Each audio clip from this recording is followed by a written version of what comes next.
Hey, hey. Hey, how's everybody doing? How's up? We got Paul, we got Sean, we got Thix.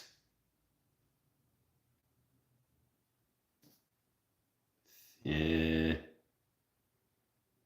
Leslie, we got Steve, we got Eric, Habaka, right on. I'm a little bit late. I'm a little bit late. I got distracted. Okay. I set up the show and then I started putting up lights.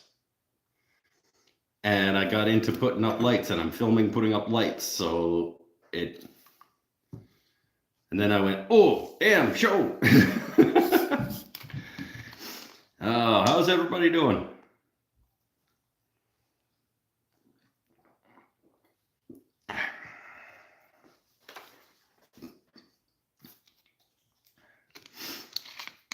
Everybody cool? Change it to live chat. Oh.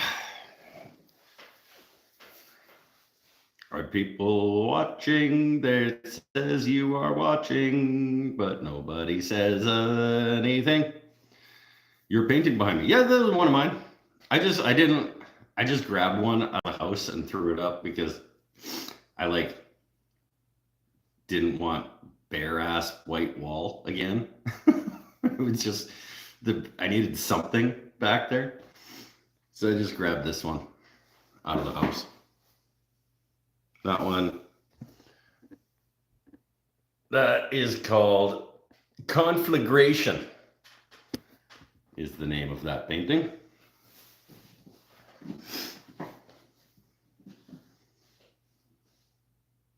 He's hiding the holes. Not intentionally. There's still lots.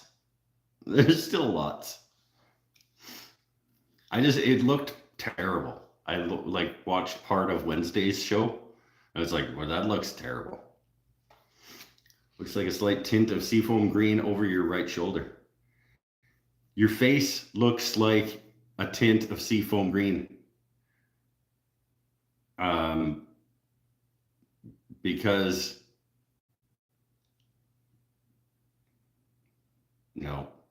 no, didn't work.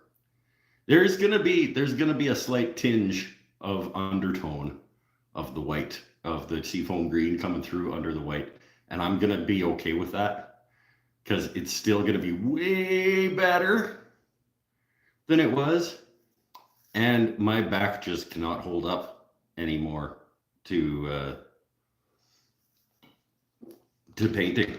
I did 2 full coats on the walls, 2 full coats on the ceiling, and then another sort of like that looks a little bare, that looks a little bare around the whole thing, and I can't anymore. My back just won't do it. So that's my physical body has told me that painting is done. So it's going to be what it's going to be at this point. It's pretty good. It's pretty good. Conflagration, are you at war? A conflagration is a large out of control fire.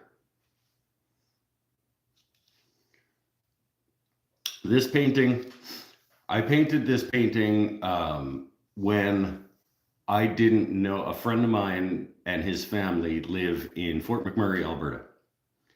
And a few years back, I guess 6, 7 years back now,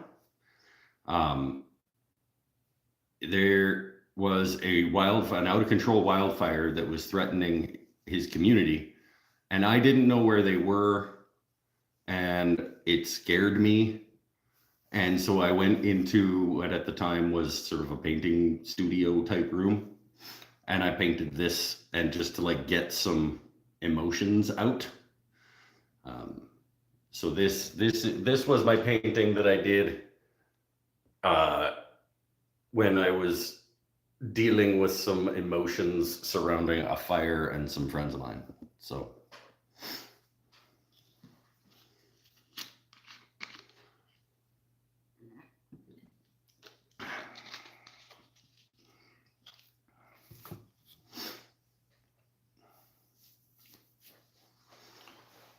I think it's one of my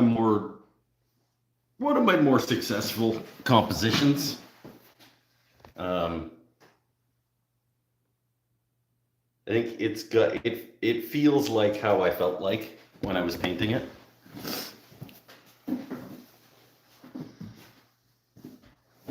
The painting feels like how I felt like. Well, it's a weird way to say it, but that's the truth. Ty S. Hi, Mike. Hi. Oh, I got two of the LEDs up. I don't have them plugged in yet because I had to start the show. That's why I was late, is because I was up on a ladder clipping those LED lights into their little clips. I'm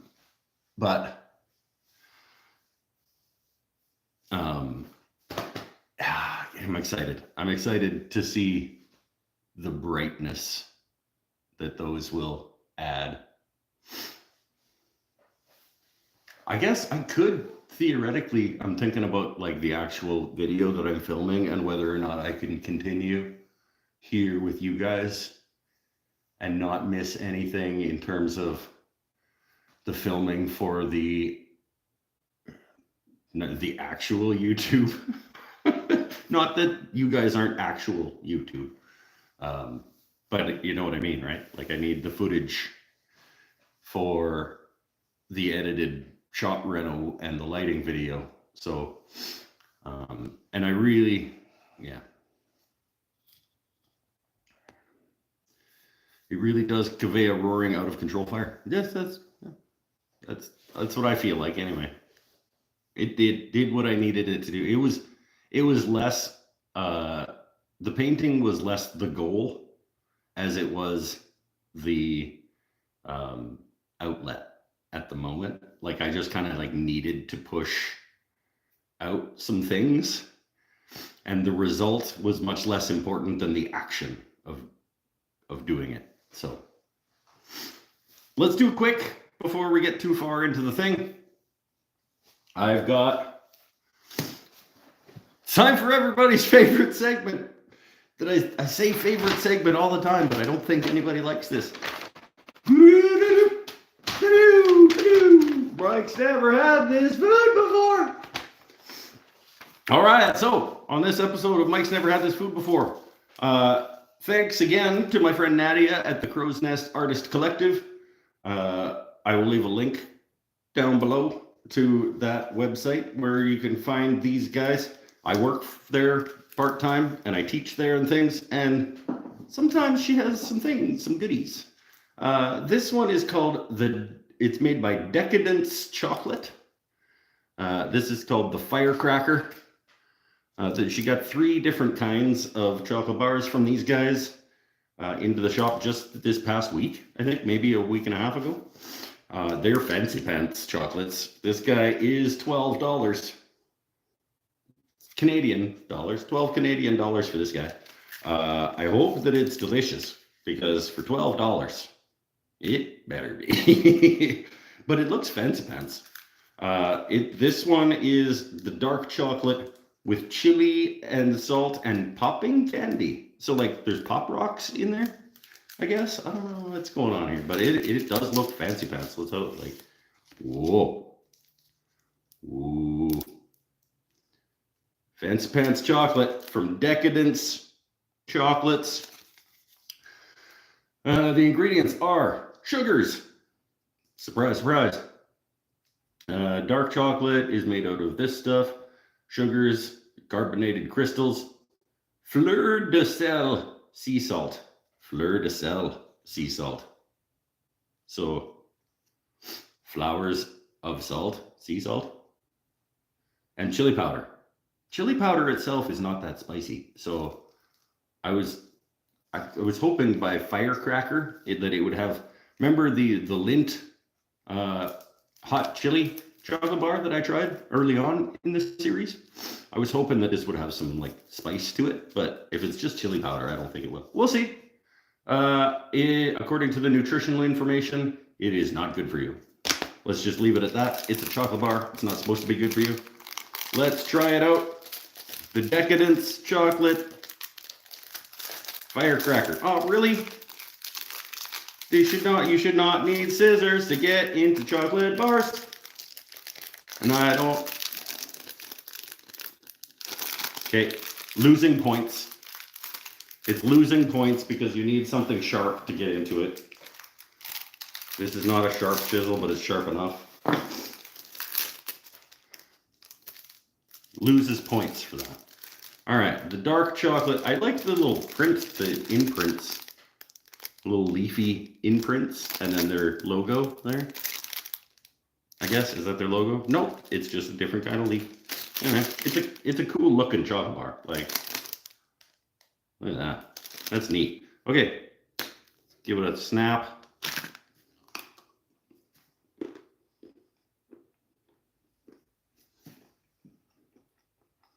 I'm waiting for the pop rocks.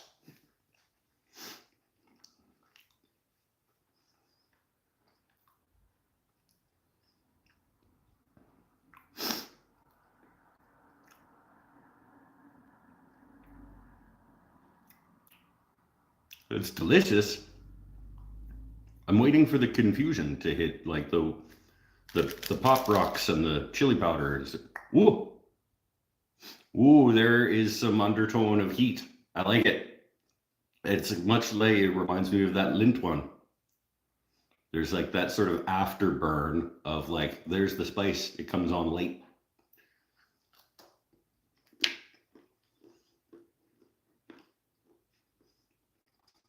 Okay, that's good.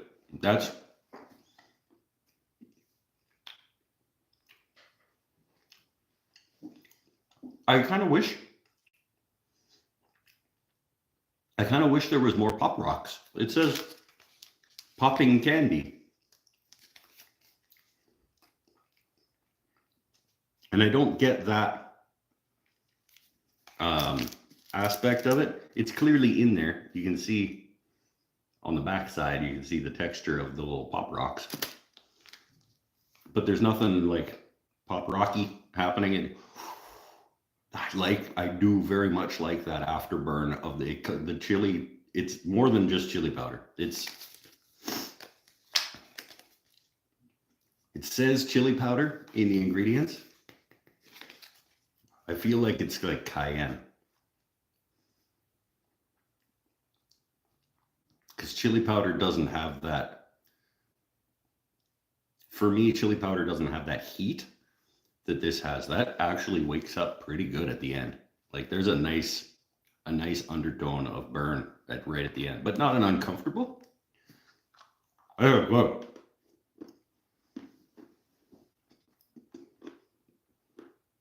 That was a big piece. That one was more than you want to put in at once, I think. Yeah. I'm gonna.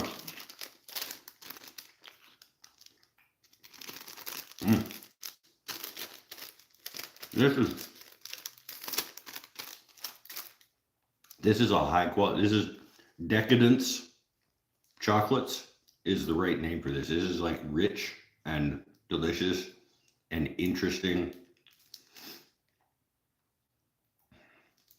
And it looks fancy.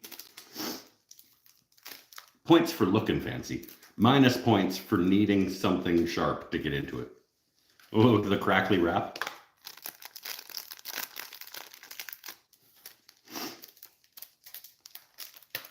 Let me just put it back in its packaging.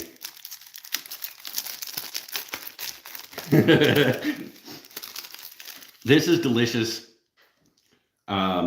It's going to score very high. It comes on late. The spice comes on late, and it's very pleasant and more intense than the Lindt one. There's more of that heat. I think, if I remember correctly, on the Lindt chocolate bar, I did say I want there to be a little bit more. This has got there. This has gotten there. 9. 9 is a little high because this is not like the pretzel bites was 9, and because those you could just eat those all day, every day. That's where 9 should be. This is an absolute gem of a chocolate bar, but it's not an all the time, like all day, every day chocolate bar.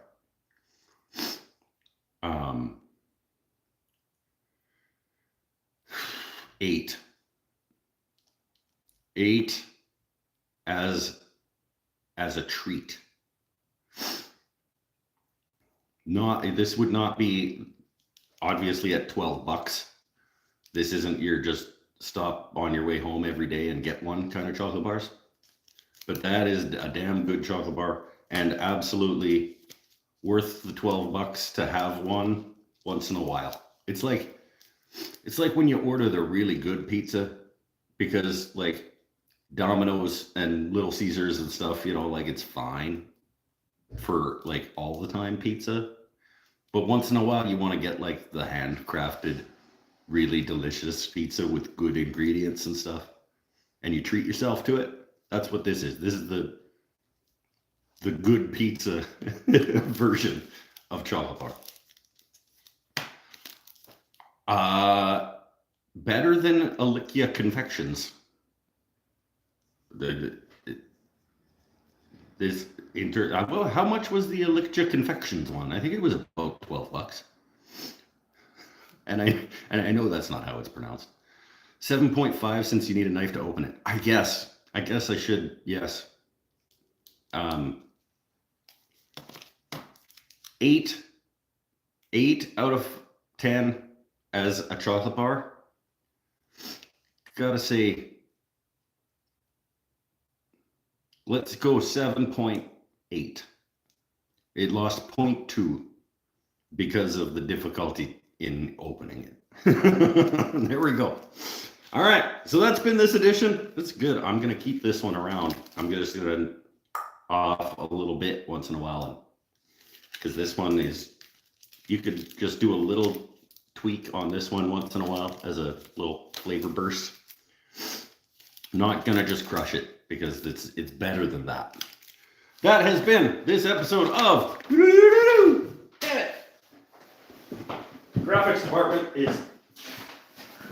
Graphics department is getting a pay cut. Mike's never had this food before. Yeah. Mike's never sent unmelted chocolate before. First of all, I didn't send that chocolate. Second of all, don't live in Texas and you'll get melted. You'll get chocolate that isn't melted. Or order it. Now would probably be a better time to order chocolate and get it not melted. But you can blame either Texas or the courier, the delivery people. They let it get hot.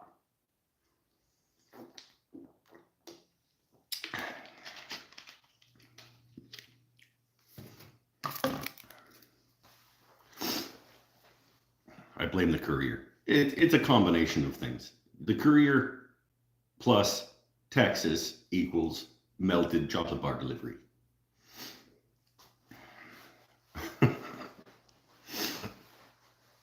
Oh, lights are going up. It is gonna be awesome. Yeah, nothing else really to talk about other than the fact that I did get the painting done. But I only got the painting done to the point where my back let me. I got to the point where my back said, you are not allowed to do any more painting. And I said, okay, back, I believe you. Which means the lights are going up tonight. After the show, I'm going to finish putting up the lights and taking down the old lights and then painting over the little strip. There's a little strip that I didn't paint, obviously, because there's lights in the way. So once those lights get up, I can take down the other ones, paint that strip, take the drop cloth off all my stuff, and then I can start bringing the stuff back from my parents' house on Monday. Mikey B is coming over on Monday, and we're starting to move things back in. So that is exactly 2 weeks from when I started the shop reno to Monday when I start going and getting the stuff back from my parents' place, which is that was my best case scenario ambitious hope, was that it would be a 2-week thing. It won't entirely be done because I do still need to pipe the dust collector along this wall, but I want to give my parents back their garage, and once the walls are painted and the lights are up, I can bring my stuff back, and then I can do the other stuff. Yeah, so it's gonna be awesome. Oh, did you post the latest tellies on Instagram? Well, I don't know. I don't check Instagram that often, but yes, he did. He finally got off his ass, got out to the shop, and finished a couple of guitars. Lazy ass, sitting around. Your grandparents are still alive? No, my parents. My grandparents have been dead for decades. Canuck is here. Bobbert.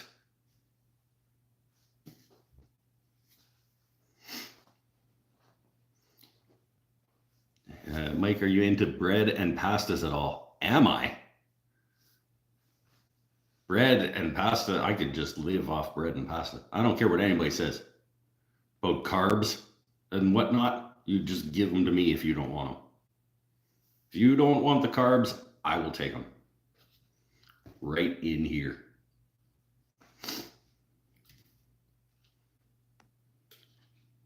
Ankle hurts like your face. Atta guy. Atta guy.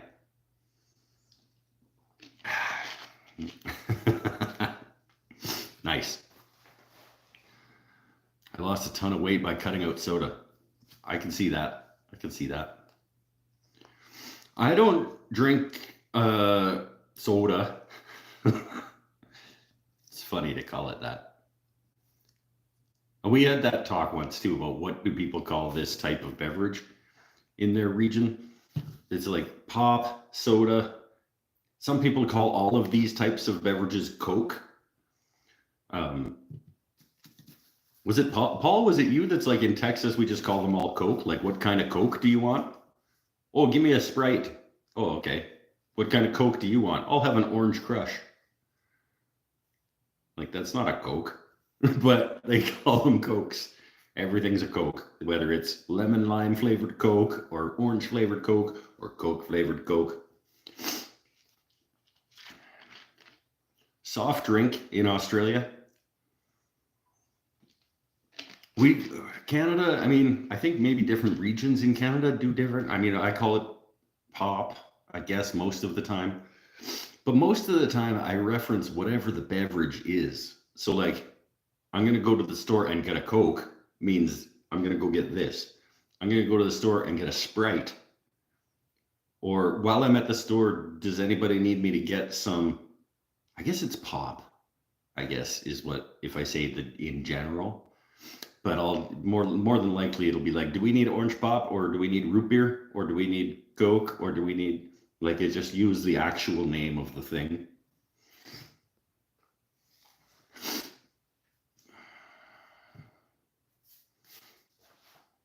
Soda is a popular one. I noticed that some areas definitely use soda. Some people use both. They call it soda pop, which is kind of like calling something tuna fish. I think a little bit. I'm drinking a Mexican Coke. You've talked about Mexican Coke before. When you come visit, you're gonna bring me some, and you can bring me some dirty bastards too. I'm not gonna be able to drink them, but you can bring them for me, just so that I.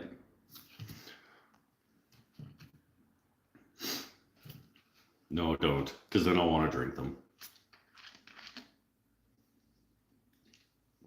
I have myself one of my dirty smokerettes, because I didn't get to do that before the show, because I was putting up lights. I like to try Mexican Coke. It's so expensive though. Sometimes you treat yourself to something nice because it's delicious. $12 damn chocolate bar. I mean, I didn't pay for it, but I would. I would once a year or something. I just like get myself the expensive ass chocolate bar. Or like I said, the good pizza. Spending, $40 on a pizza once in a while. It's nice. It's nice to treat yourself. You know?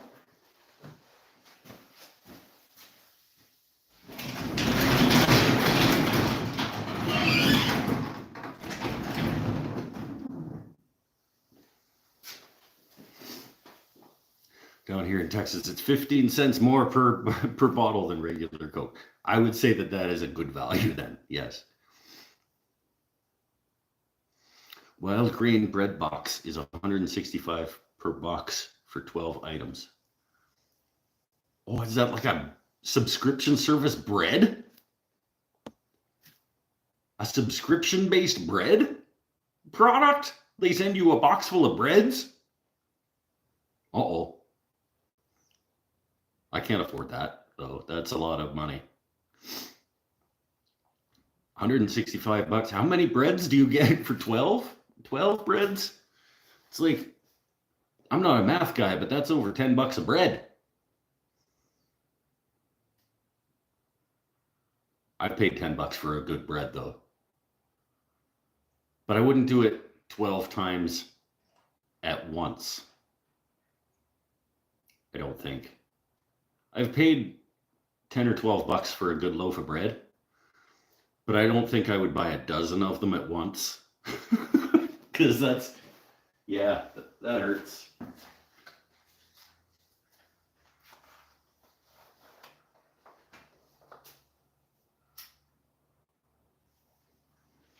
And honestly, I think if I'm going to pay 10 or 12 bucks for a loaf of bread, I want to buy it from the person who made it, like, and have a conversation with them and stuff. Like, I want it to be like a support local thing as well, probably. Like the local baker person who makes small batch gourmet breads. I mean, I guess there's no difference between the guy down the street and the guy in Ontario or whatever in terms of supporting the little guy. I'm assuming that they're a little guy type business.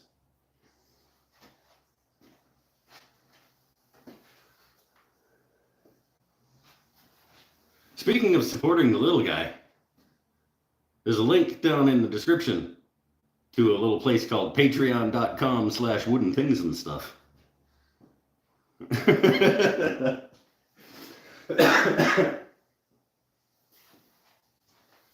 It's a great place to support the little guy.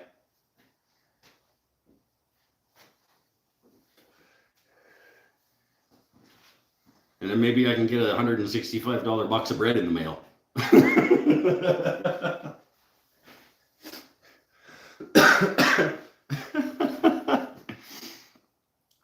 What art studio gallery are we in tonight?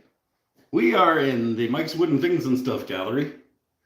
There's only one piece showing in tonight's exhibition, but I just didn't want the bare white wall behind me. I really didn't like it, so I just grabbed this from inside and just threw it up on the wall.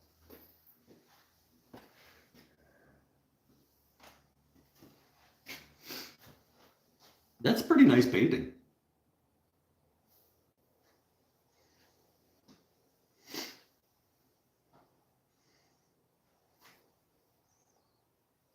They're a small Canadian company. I'll look into it.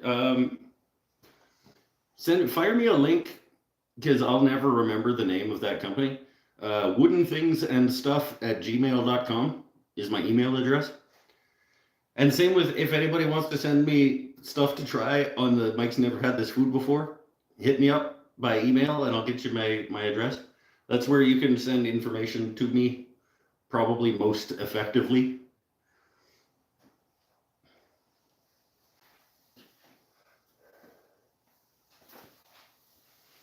And then I can go back and look for stuff that I forgot about or whatever, like the name of the bread company. What's your email? I just said it.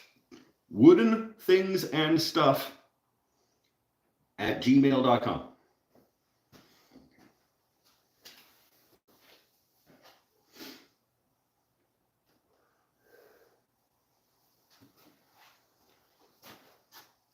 I have really bad short-term memory.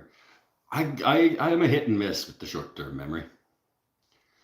Did you fall down and drop some paint? No, I did this. I did on purpose. I'm gonna send you the Packy One Chip Challenge. Hey, yeah, I'm looking forward to that. The Packy One Chip Challenge. That's hard to say.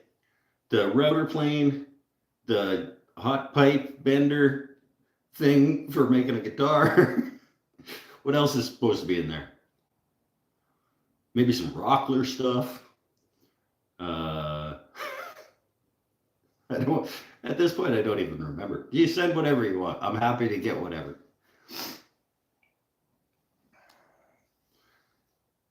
He also has it listed on his YouTube channel details thingy. Hey, all right. I thought it would probably be somewhere. You will see his email when signing up for Patreon. Yeah, that's another great place to get a hold of me. Is just messaging me through Patreon as a member over there.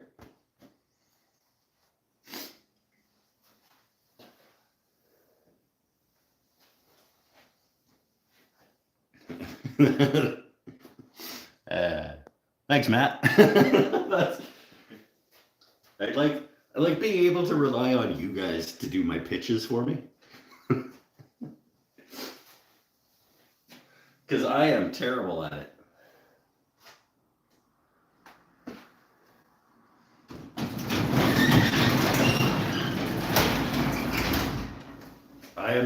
I'm not good at self-promotion type stuff at all. I was recording the intro to what's gonna be the new lighting YouTube video.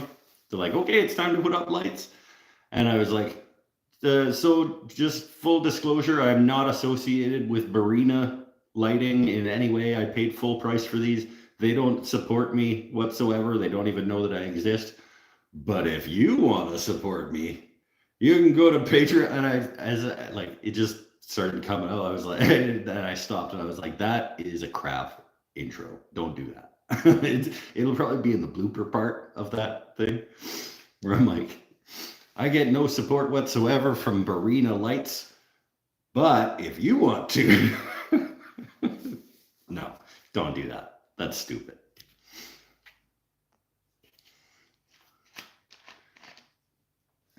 There's Reddit too. It's true.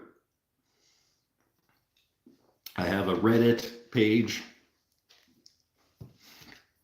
I have Instagram and Facebook, but I don't really do those very much. I send him random messages on Instagram that he ignores. Do you really? I don't even see them. I do talk to some people on Instagram. Why don't I talk to you? Maybe Instagram doesn't tell me that you're sending me messages?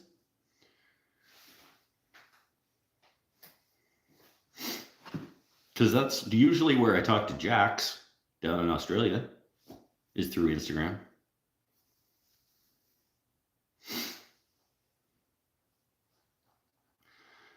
Anyone sign up for the kind of expensive Lost Art Press Substacks? No, but I can see the value in that. I want the never sponsored dividers info. Just what they recommend, a link. Old Starrett is likely their choice and give new option. Don't know.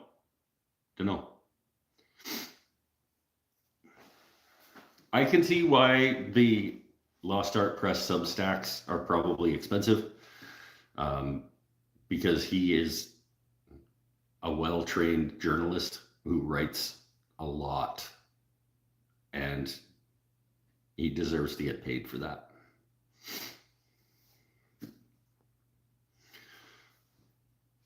Hey, Mike, just in for a bit. How's the shop coming along? The shop is coming along awesome. The everything has been painted white. The lights are starting to go up. The lights will be up by the end of the night tonight. After the show, I'm going to finish putting up the lights and taking down the old lights and painting over where the old lights used to be. And then on Monday, when my buddy Mikey B comes over, we're going to head down to my parents' place and start loading stuff back. So the wood is going back up on the walls on Monday.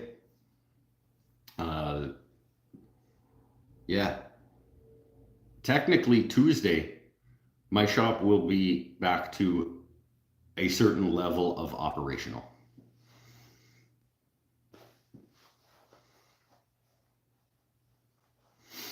Any divider is probably my fine. Just enjoying the shopping hunting. Don't they have, doesn't Lost Art Press or Crucible or whoever it is that they're like tool company? They probably have a really nice set of dividers.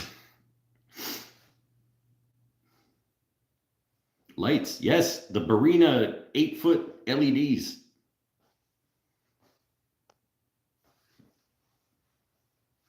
I'm going from four 4-foot fluorescent bulbs to 6 8-foot LEDs.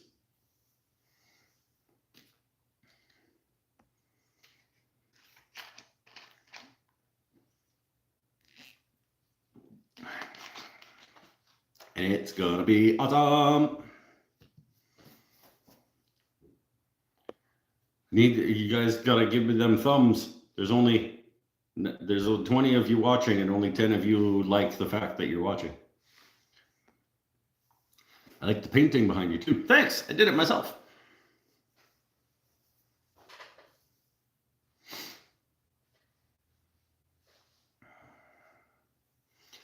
I know a guy who sells nice dividers, calipers of all sizes, and some nice compasses. Is his name Christopher Schwartz?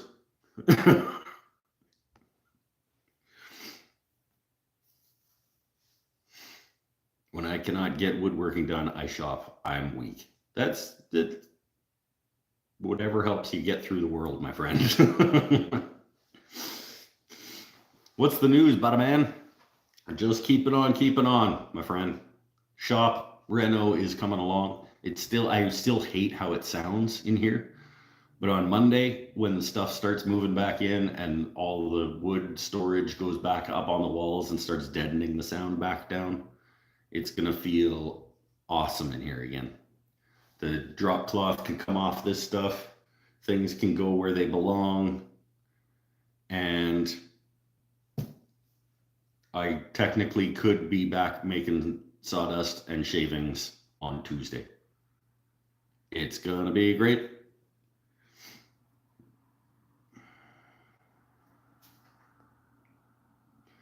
Not sure, it's my local tool guy where I'll be getting your plane blade. Yeah! I think I'm just gonna hold off, Tim. I think, by the way, we haven't talked about this. I think I'm just gonna hold off until the Canada Post thing gets figured out. To send that to you, because obviously I'm in no hurry, and I would rather wait for that to get figured out than try to figure out who else to use, because it's not that important, and I would rather wait and send it through Canada Post than send it through somebody else. Where was Gondor? Where was Gondor when the Westfold fell? Well, Gondor was defending its own shit. Theoden.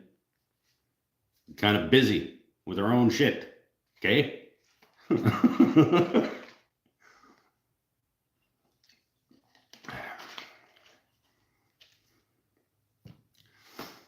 It's up to you, Mike. I have a few things on my bench right now. Anyhow, we'll happily fix it up. Yeah, we'll wait until the shipping is going to be more seamless, and you got mandolins and guitars and all kinds of things. And other tools probably. I'll pack it up and get it ready to go for whenever that situation gets ironed out. Many thumbs. Key Electronics has given me many thumbs. Thanks. That was a little more than necessary, but I appreciate it. 1 mandolin, 2 classicals, and an electric. Yeah, nice. What are you doing here watching this nonsense? Get to work.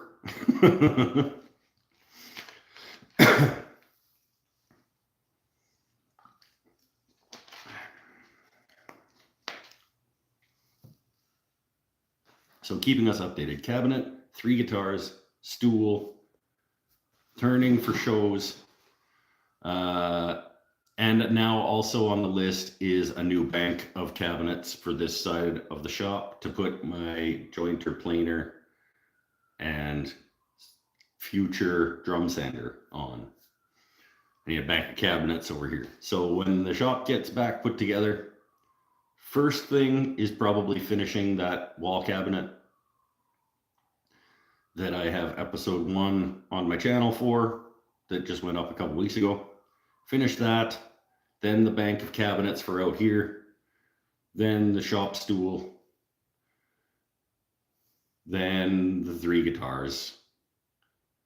That's not going to happen by the end of the year, but whatever.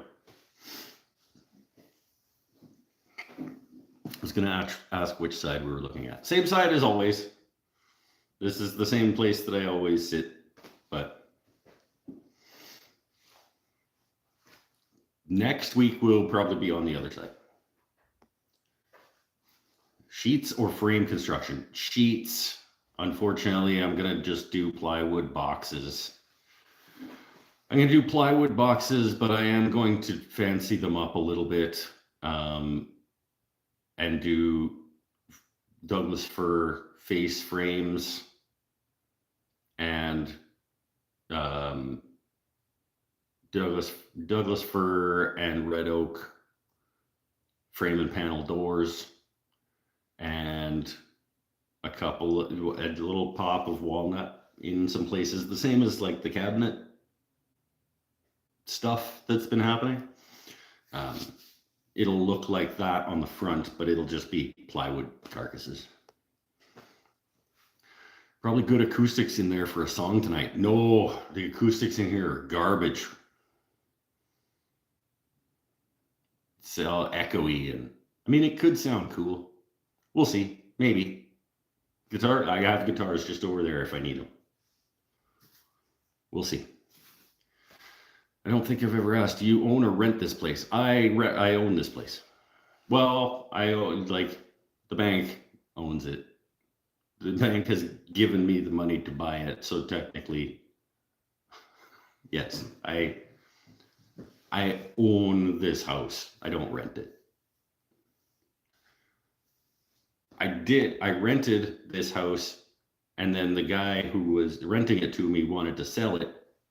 And so I said, oh, I will.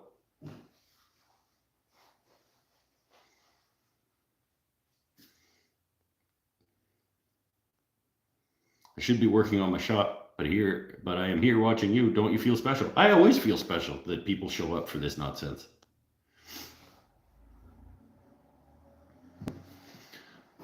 Toe kicks have all become such an important part of shop cabinets and everything. Yep.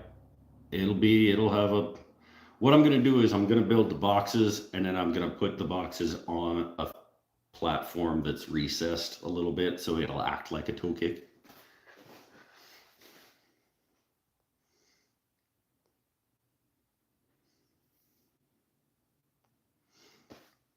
Zilla, how are you doing, my friend? Greetings from Germany. Hello from Canada. I found your videos by searching videos where people stop drinking. That's a lot of people have found me that way. I'm 26 years old and I smoke every day and almost drink every day for the last 7 years. Yeah. Well, people can change, my friend. My shop cabinets don't have toe kicks because they all hang on the walls. It's a good reason to not have toe kicks.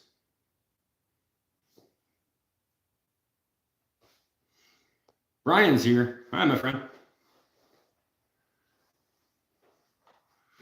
Java Junkie is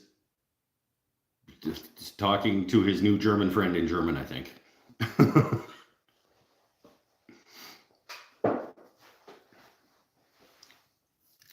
I don't want to spend what people want for plywood these days, but I want to get them built, and I don't really want to be doing a bunch of glue ups for panels and stuff. So it would be, for me, it would be less expensive to do it out of solid wood, but I don't want to put the time into it.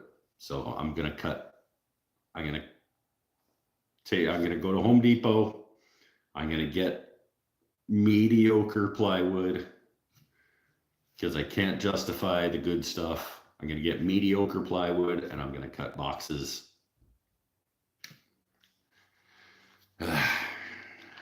Toss a dado blade up in my table saw and make drawers and doors on the fronts of plywood boxes.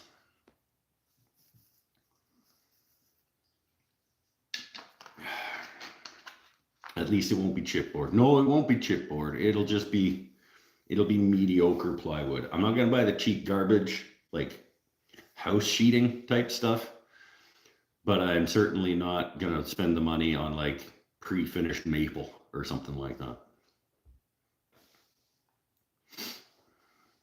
Oh, by the way, I ended up getting a can of Strippies for that monstrosity of a wardrobe. Oh, yeah. I plan it's heavy nuclear. Yeah, good. The worse it is for you, the better it's going to be at its job.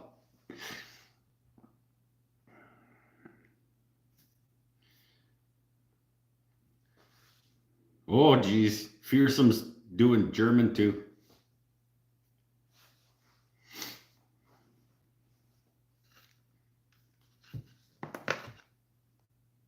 I know no German. I was going to apologize, but I don't think I have anything to apologize for not knowing German. It's just not a thing I know.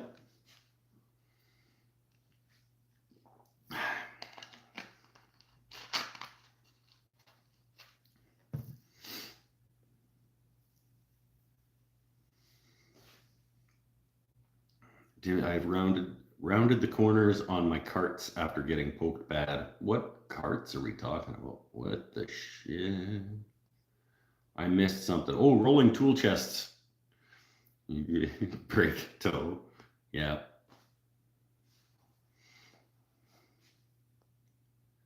Had to special order it because the big box stores do not carry nuclear grade paint remover. Yeah, because it's really bad for you. But really good at what it does. The worse it is for you. That sucks. It sucks that the better it is at its job, the worse it is for you, or the other way around. Somebody needs to figure out how to make an eco and health friendly paint stripper that doesn't suck. Somebody do that. You guys know any chemists? Like, that's what Breaking Bad should have been about. The chemistry guy should have been like, that would be a way to get rich. It means forget making meth. You find a way to make a paint stripper that is good, like is environmentally and eco-friendly and isn't causing cancer and stuff. That's That's big bucks, that is.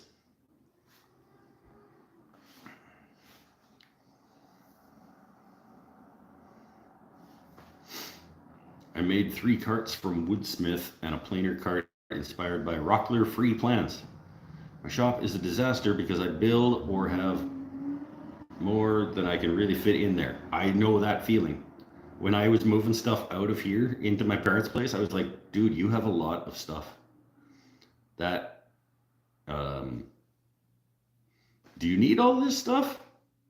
Yes. Yes, you do. Paint is synthetic, so it requires death liquid to remove it.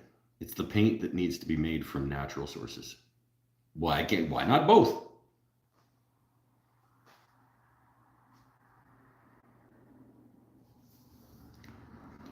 Paint is made to be tough as nails against weather, resist sun exposure, etc. Any chemical. Yeah, I know, but that's what I'm saying. Like, you got scientists. Come on. Do your job, science. There are already soy-based and citrus-based paint removers. Yeah, but they suck. That's what I'm saying. Somebody needs to figure out a way to make one that's good. Otherwise, why do we even science? What's the point in sciencing if we don't, like, solve problems?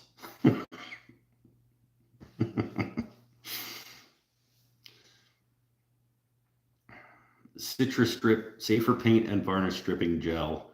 Not a bad smell and more safe, just takes more time. Citrus strip. Okay.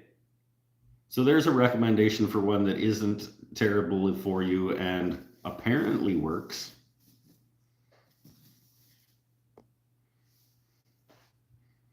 Bailey and Matt both say that citrus strip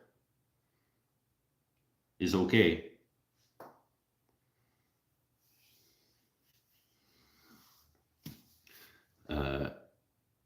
Taking everything out of a room or shop makes it easy to reduce the clutter. Just don't put anything back. See, that's what I'm hoping happens. I'm hoping that when we start moving stuff back, I'll find a bunch of stuff that I cannot bring back, because in the spring, my parents are going to have a garage sale and have said that we can join their garage sale.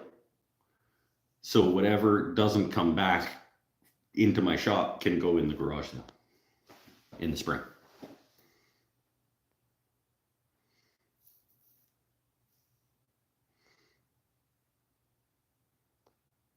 I enjoy watching the paint suffering. Yeah. Damn paint. Suffer.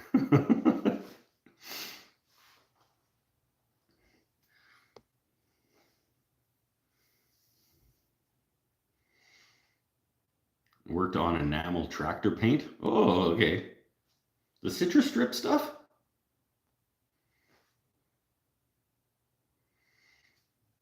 Did you build your shop? Nope, my shop, Jeremiah Thomas, new name. Hi, welcome to the show. My shop is the attached one-car garage that came with my house. But I am doing a not insignificant once-over and renovating it, because I took over the garage and made it into my workshop, but it never really felt like, it always felt like the garage I took over. And hopefully this renovation will make it into feeling like my shop on purpose, more intentional.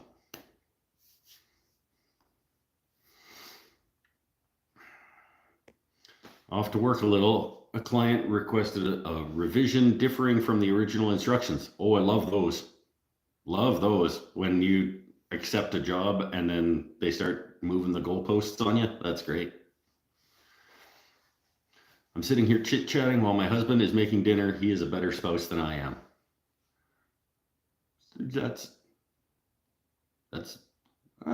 I can't make that claim that you're, just because he's making dinner and you're tell him you're learning. This is educational.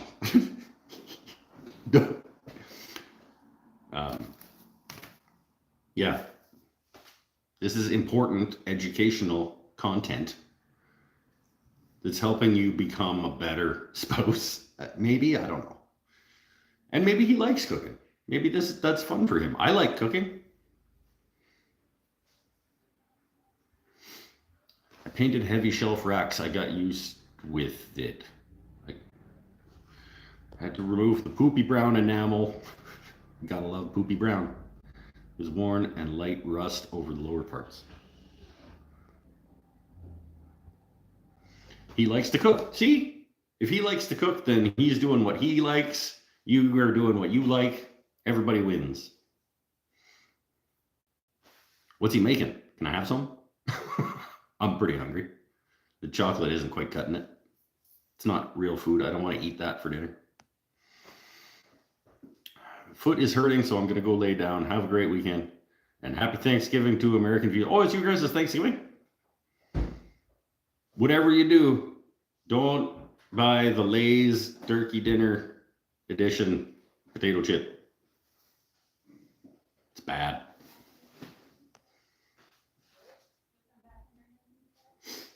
Baby poop green is actually my favorite color.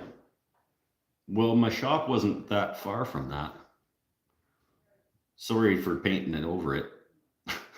I'm not sorry for that at all. John Doe, silent watcher for some time. Looking forward to your garage renovation. My one-car garage is my workshop right now too. Sweet. Yeah, I am also looking forward to having this done. It's going to be awesome. And I already feel very accomplished, and it's nice to feel accomplished. I feel like things are moving in a good direction in a lot of ways right now. So, rice, chicken, broccoli, garlic, olive oil bowl. Well, you hold the broccoli and I'll have some. Moving next year and hope to make a real workshop in the next house with some dust extraction. I am going to have some dust collection in this shop. I have a new ceiling mounted box air cleaner thing that's going to do some work, and I'm going to have one trunk of piped dust collection down this side that's going to go to 3 or 4 things. So I'm going to more than I used to have. It's actually peridot green. Nice. I think my favorite color right now is Prussian blue. Got to go to Highland Woodworking when I was in Atlanta. Didn't buy much, but it was neat to see all the tools packed in there. I've seen that, like, pictures of that place. It looks rad.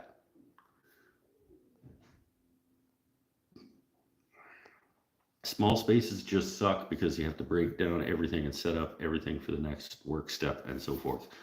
I thankfully have gotten things as organized as they can be so that I don't have to do too much pulling things out and putting them away. Like, everything generally stays in place and operational.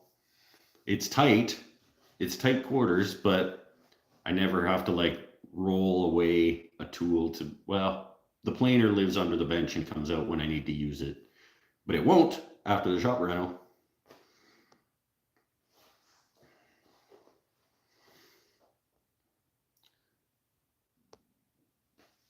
So hopefully everything after the renovation, hopefully everything will be, you can just walk up to it and turn it on.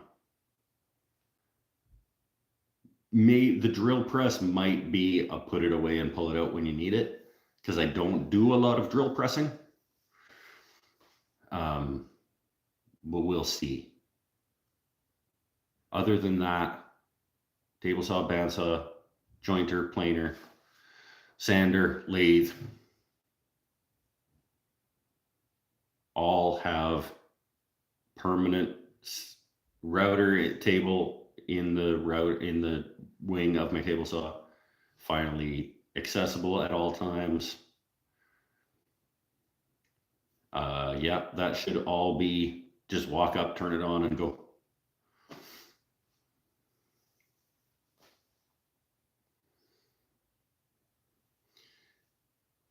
I have 1,000 ideas for the tiny cabin we'll never build. Well, not with that attitude, you won't. Hell yeah, the support team told the customer in very polite words to pay up or shut up. Yeah, recognize. Drill press, question mark?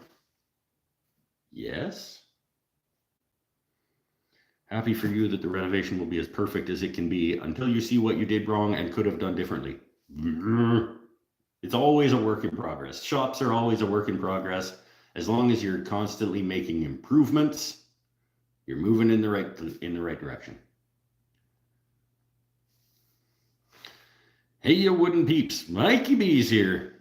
Rad painting. Yeah, I needed something to not have the white wall full of holes behind me for the show. Mikey B, are you ready for Monday? The lights are going up tonight. I actually started putting them up for the show. I'm going to finish putting them up after the show and take down the old ones and paint over that spot tonight. And then on Monday, me and you, my man, are making a couple of runs down to my parents' place. The wood's going back up on the walls, and we'll see from there. I maybe want to do a little bit of deciding on a couple of things before, like the saw cabinet. I mean, we can put the tool wall back up because the tool wall is going to still be a thing, but it's not going to be, it doesn't matter. It's going back up where it was, but all the planes won't be going up there, because why would they go up there when they're going to get used over there? So I'm going to have to build something for over there, and then the old plain wall is going to become other hanging things.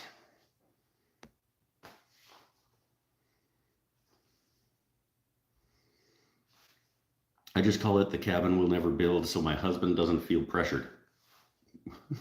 Okay, I get you. He can start on it after he's done cooking dinner.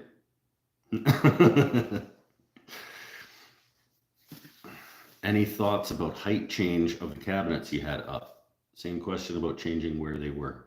Yes, the cabinets will be 27 inches tall, 27-ish inches tall. Because I'm going to make 24-inch boxes, and I'm going to put them on a base that will serve as toe kick. That'll be probably about 3-ish, maybe 4 inches tall. And so that will be the height of this bank of cabinets over here. For reasons.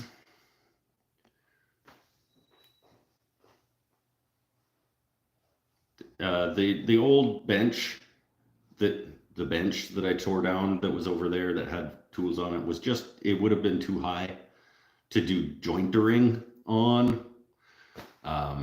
Would have been fine for the planer, but I just like a bank of cabinets, make 24-inch boxes, because 24 is broken up really nicely out of a sheet of plywood.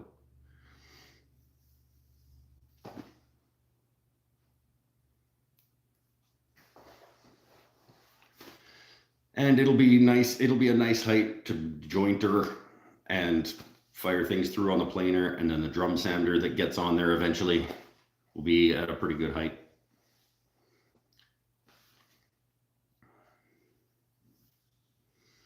I want one super high cabinet, like a 40-inch top.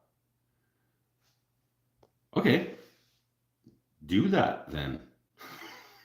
It's your cabinet. You can put it, you can make it as big as you want. I want to thank you for saying height and not height. We've had that talk a couple of times here too. I hope you make some videos, how you set it all up. I need some inspiration for planning. Double, I'll have more. Ooh, I'll have much more than one car garage either, but at least it'll be a dedicated space. I've already filmed the shop tour of how it was. I'm also going to film the process of the renovation, and then I'm going to film a shop tour of how it is after. And I'll talk about all those things, and if I don't answer something, you just drop a comment below, be like, how tall are your cabinets? Or why did you choose to put your table saw there, or whatever. Happy to answer those kind of questions. Why would you do that? That looks shitty. Not a question, really.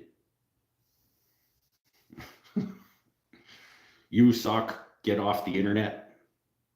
Not a question.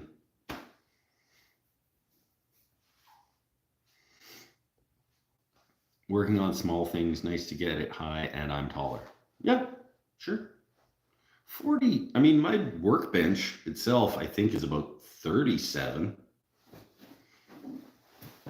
Well, my workbench is 30, is whatever height it needs to be to serve as also the outfeed table for my table saw.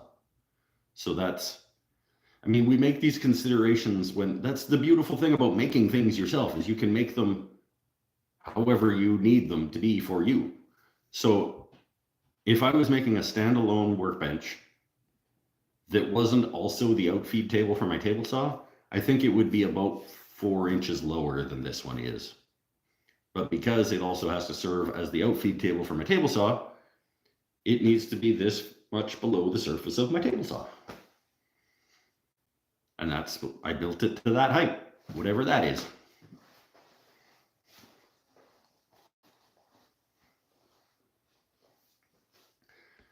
I'm making this bank of cabinets 27 inches high because that's the main reason.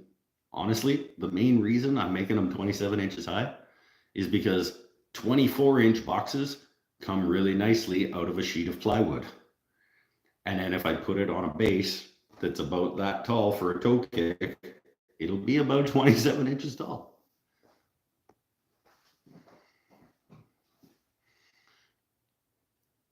And then a top, so maybe it'll be about 28.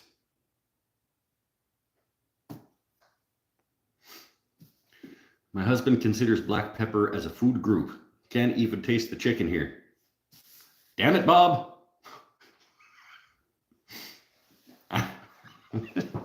I really hope his name is Bob.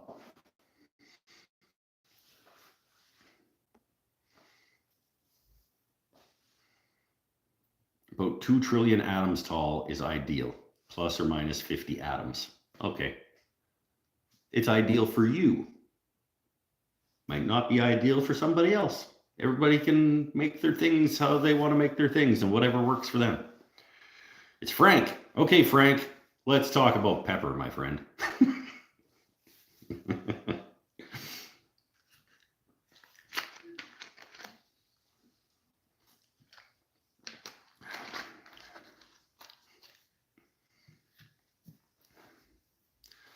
Don't complain. You sit here and you chit chat on the internet while he slaves over a hot stove, and then you have the gall to complain.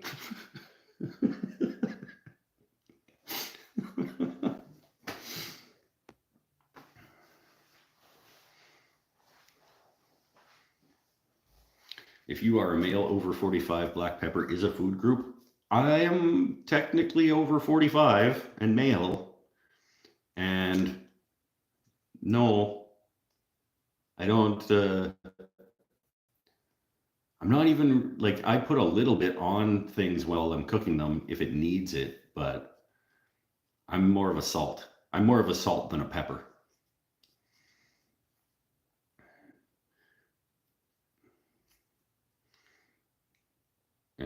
See what I'm saying? I'm the bad spouse. Yeah, he cooks, you complain. He doesn't make a cabin, you complain.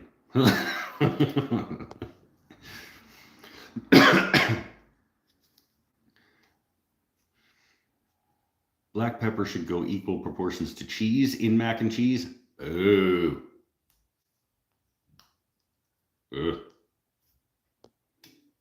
Wrong. Everybody can like what they like, but no.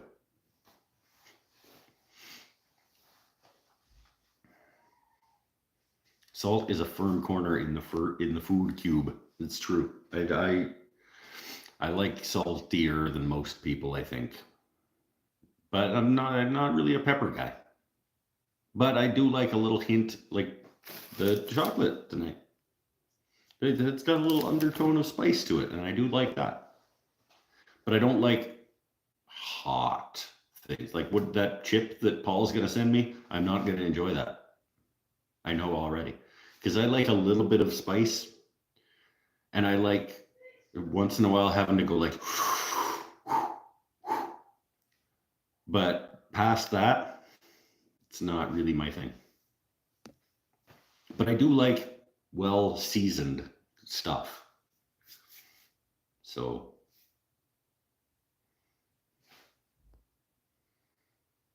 you know what's really good in mac and cheese? Green onions.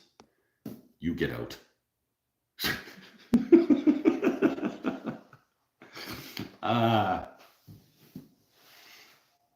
That everybody, sometimes I have to tell myself over and over again, everybody can like what they like. You put green onions in my mac and cheese, we're gonna have a little sit down. It's fine.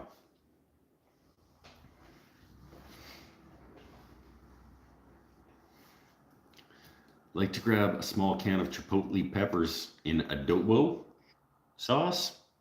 I don't know what adobo sauce is. That doesn't sound like a good snack for me though. My grandma put stewed tomatoes on mac and cheese. Okay. Yeah, I mean, I know people who put ketchup on mac and cheese. Not for me, but love white pepper in my cooking and black fresh ground when it's on my plate. This is probably the way that I generally lean as well. I do like a pink Himalayan rock salt in some circumstances. Put tuna in my mac and cheese. I've had that. I've had like a mac and cheese tuna casserole type thing that was pretty good.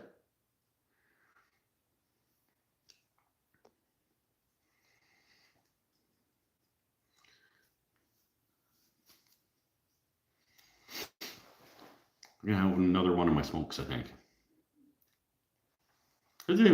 Sometimes this show, like fairly frequently, this show comes back around to food, which I'm okay with. I was in my head, I was thinking about the renovation, and I was thinking, is there a place in here?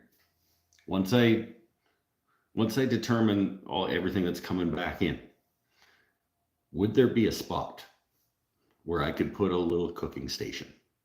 Just a little hot plate and a little cupboard with a couple of ingredients. And then we could do cooking shows. Because I could just get one of those little two burner hot plate things, and I'd have a place to put a pot and a pan and spatula and a fork, and I'd be good to go.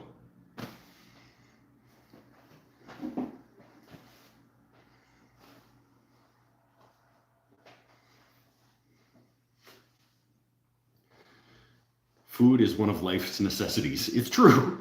I know a guy with a French onion soup. Yes, I have a French onion soup YouTube video. It is delicious.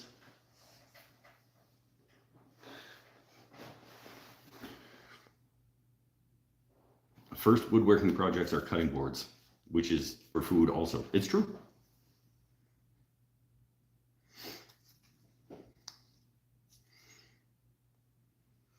You can get one of those black rock griddles. I don't know if I know what that is, but it sounds expensive. I think just one of those cheap, like the crappy 2-burner hot plate things like they gave us in the dorms back at university. They gave us a little crappy microwave and a little 2-burner hot plate thing beside the sink that was like the size of your head. I get a lot of cooking done on 2 little burners and maybe a toaster. Oh, you know what? Air fryer. Maybe that corner. Put a little 2-burner hot plate thing and a jug of water on the wall with a little tap. And then underneath, I could build a cooking station in the corner where there's like a drawer for utensils and then a couple pots and pans underneath and a 2-burner griddle thing and a cutting board. And then I could pull out an air fryer if I need it.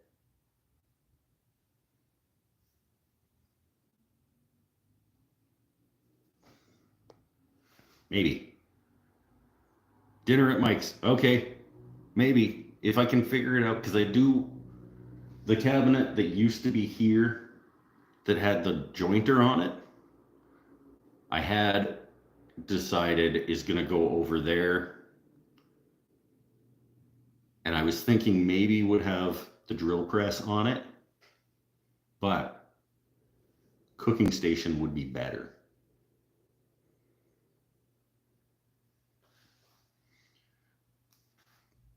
Induction hot plates are cheap enough these days. Yeah, like I'm thinking I could probably get one of those things for like $30.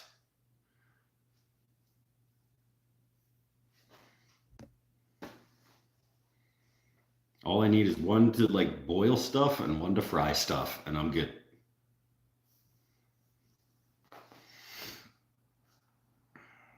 And then I put the shop fridge underneath it, and it, instead of holding beer, it can hold milk and cheese and sauces. Make a little cook stand in the corner. Yes, I'm in.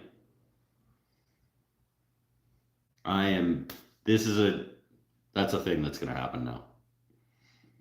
Where I was going to put the drill press is now going to become cooking area.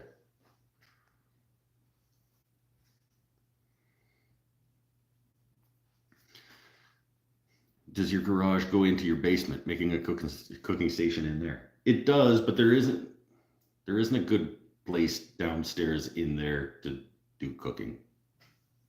Everything's already used. I mean, I can cook in my kitchen, but like, I think it would be cooler to just be able to do like a little cooking show out here in the shop once in a while. I think that'd be cool. And like, if I'm hungry, I don't have to go grab a crap burger at A&W. I can make a delicious something here in my shop, and then I can film it, and then I have a cooking show.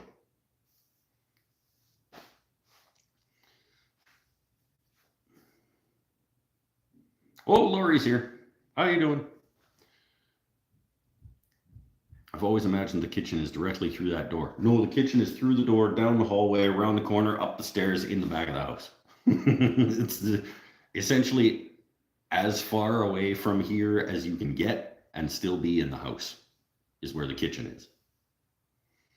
If I was in that corner of my shop, the stove is in exactly the opposite corner. Grilled cheese and bacon sandwiches, right? Grilled cheese, bacon sandwiches, grilled cheese and ham sandwiches, grilled cheese and chicken sandwiches, grilled sandwiches, and then grilled different kind of sandwich with a side of grilled something.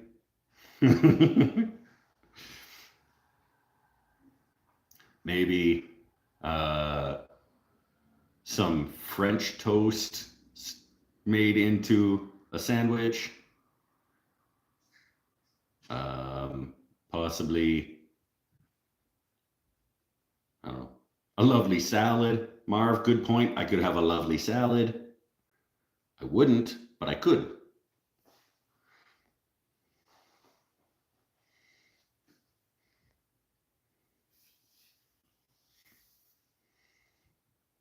cheese and Vegemite sandwich.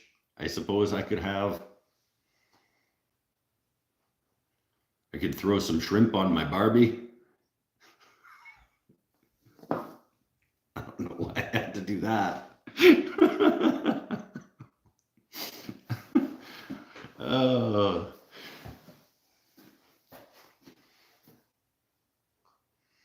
Right now I'm next to Disneyland, pretty much, but moving to Sacramento. Oh, okay.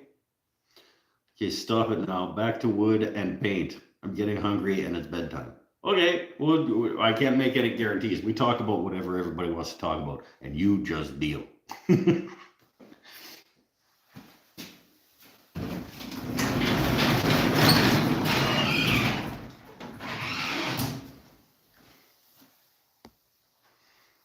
Pierogies, we could do some pierogies.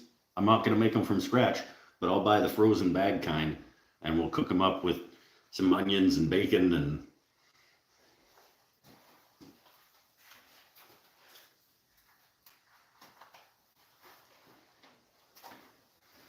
like breakfast burritos. Now we're just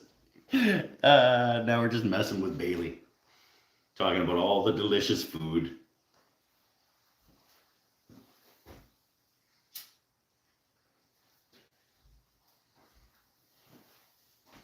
Yeah, that'd be cool.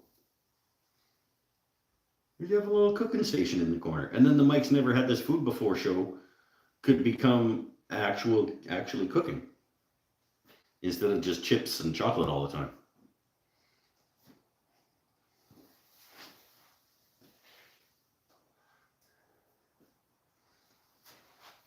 Because I mean, I don't want to brag.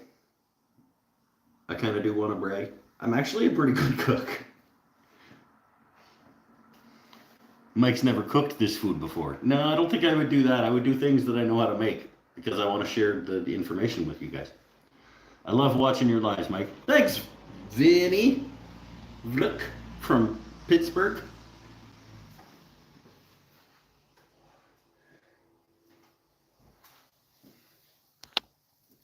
Pizza oven? No, they don't have room for that. I think the best I can probably fit into that corner is like a 2-burner hot plate induction situation that I may or may not have to take out and put away.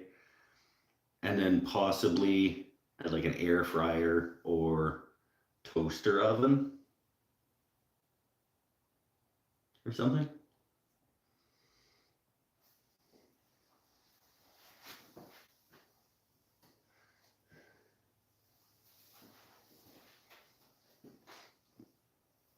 Me too. Your lives are fun. Yay! You're onto something. I think so. I think a little cook station in the corner would be good. My favorite cooking channel is You Suck at Cooking. I like that. I like that name. Entertaining, but also constantly reminds you can't screw up. Yeah, yeah. What do you mean no, Mike? Shut up. It's a good idea.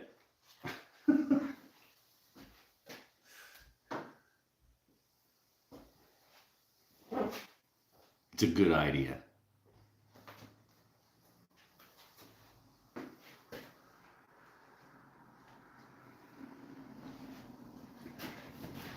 Put a fire extinguisher right beside it. So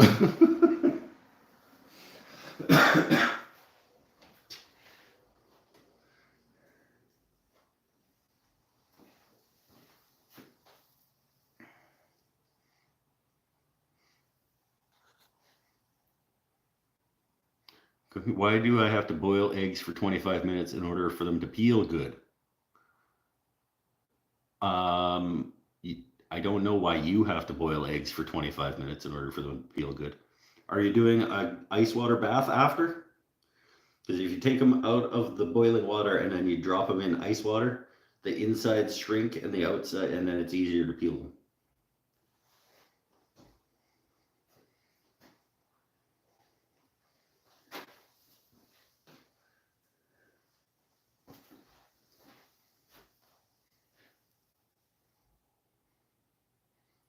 Do a flip top burner on one side and an air fryer on the other.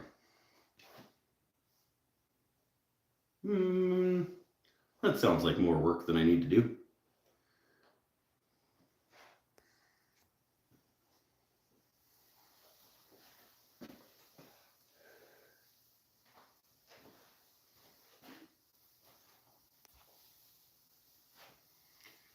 Roll the egg with pressure to crack it all. Yeah, you do that too. You just kind of crack it and then it peels. But ice bath, unless you still want it to be hot, like if you want to eat a hot, hard-boiled egg, I don't know why you would want to do that, but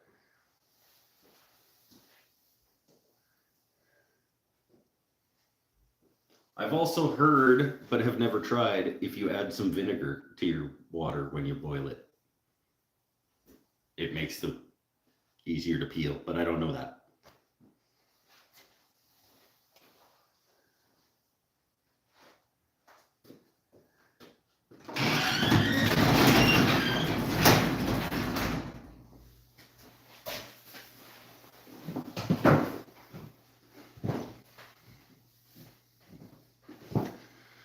I boil 20 eggs every other week and keep in the fridge my breakfast daily. Nice. Yeah, speaking of salad, Marv brought up salad. When I have a salad, I do a small bed of lettuce, and then a few hard-boiled eggs chopped into quarters around the outside, and some shredded carrots and cucumber, like chopped cucumber, and then like a bunch of ham and a bunch of chicken and a couple of kinds of shredded cheese, and then just drizzle the whole thing, douse it with ranch. That's good salad. It's more meat and cheese than it is vegetable, but that's salad as far as I'm concerned.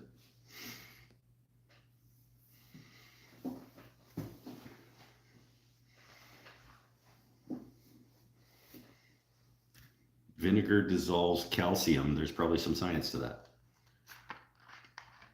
Yeah, like I said, I've heard it, but I've never done it. Sounds like Cobb salad. No, Cobb salad has grapes and stuff in it. Cobb salad is a different thing. It's more like a chef salad, but most people I think would call it a chef salad, but I go overboard on the meat and cheese and underboard on the vegetables. Wait, no, Cobb salad. Yeah, Cobb salad has grapes and shit in it. Or is that a Waldorf? Waldorf is a different salad.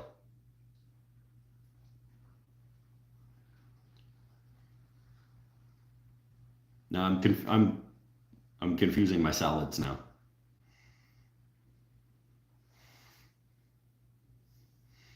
So protein salad. Yeah, it's on lettuce.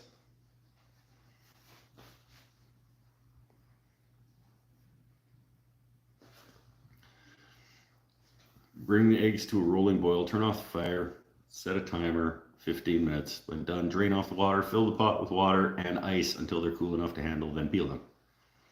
There we go. Lori's got your methodology for you. I don't even know that I've ever timed boiling eggs. I just boil them until it feels like they're boiled. And then I have a bowl of ice water and I scoop them out and I put them in the ice water and then I peel them. I boil them for exactly some length of time.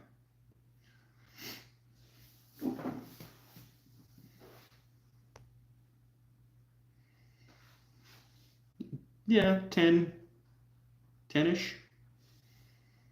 I don't know. I just like, that feels long enough. I douse them.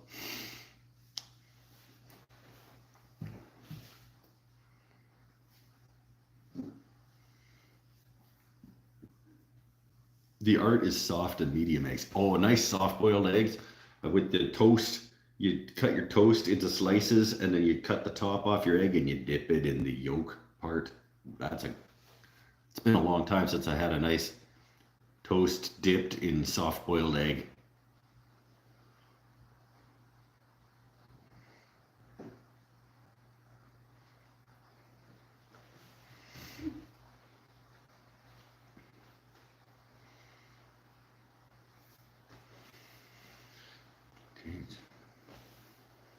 I'd have to fill all those holes. I can't stop looking at them. There are at least 30 in this shot alone. Oh, dude, you want me to take the painting down? You want to see some holes? And they're big too. They're like 3/8 inch Forstner bit holes.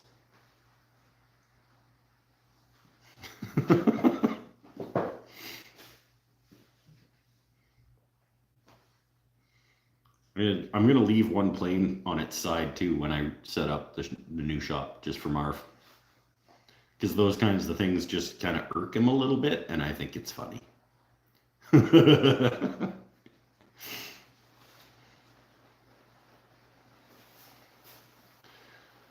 My apartment has none. I haven't put up a single thing. Yeah, I know. Even a really nice thing that I made, you haven't put up.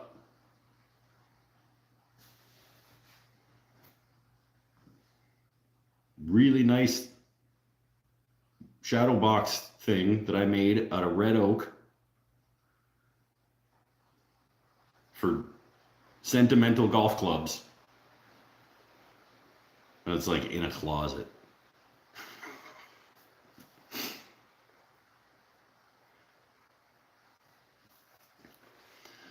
I love soft-boiled eggs. It's been a long time since I had one. Yeah, right? I don't know. I can't even remember the last time I had one. But yeah, you just like, you lop the top off and then you cut your toast into little strips. Oh, now I want that.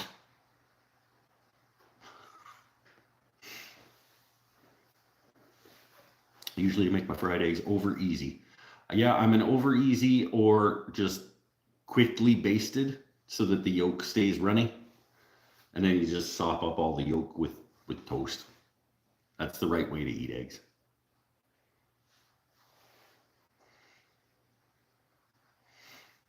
I must be invisible. Stay happy, stay healthy, stay safe. Where are you? What do you mean? You're right there. Was I missing stuff from you? Oh yeah, it helps to bring the water to boiling or steam, then put the eggs straight from the fridge. Separate the, yeah, I guess the same idea as chilling in ice water.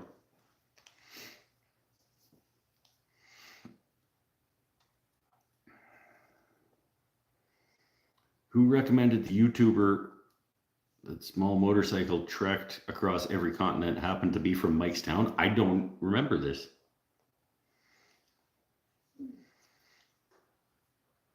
Runny fried eggs. Well, not just runny yolks. I don't want the snotty, the white, like the snotty slime part.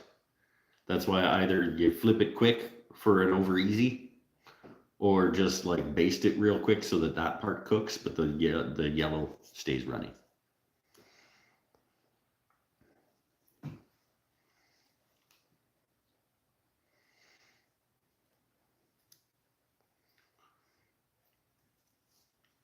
I must unsubscribe or I will weigh 130 kilograms per year's end. Sorry.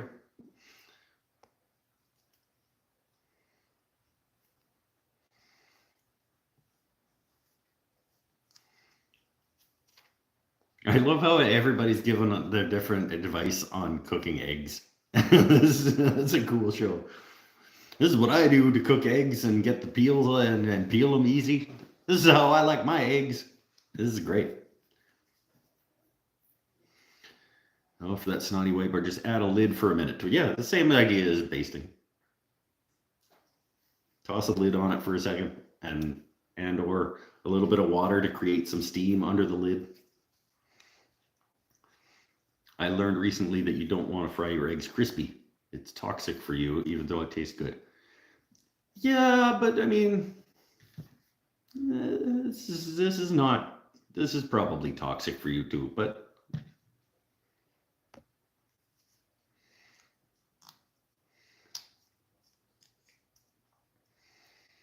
might have mixed that up with someone else that lived in the same town as Mike. Itchy Boots, and then another male channel that did photography or park tours. I don't know either of these people.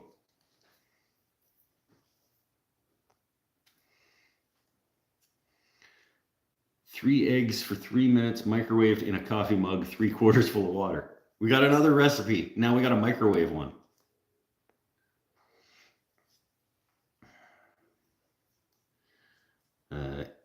Itchy boots. Okay, I don't know about itchy boots.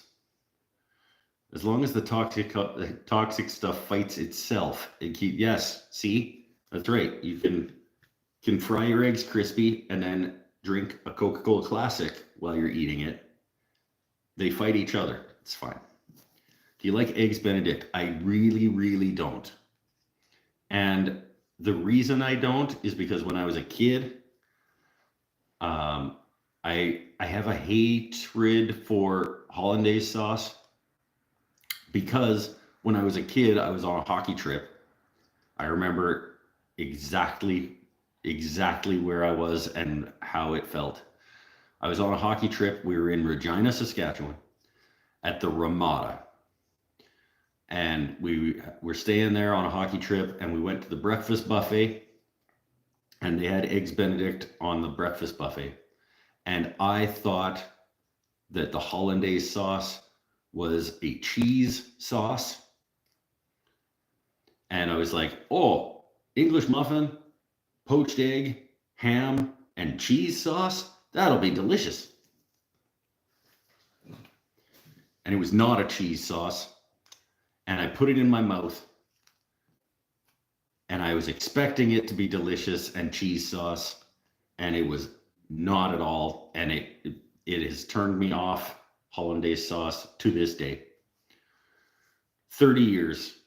30 years I have not been able to eat hollandaise sauce because of the trauma of that moment.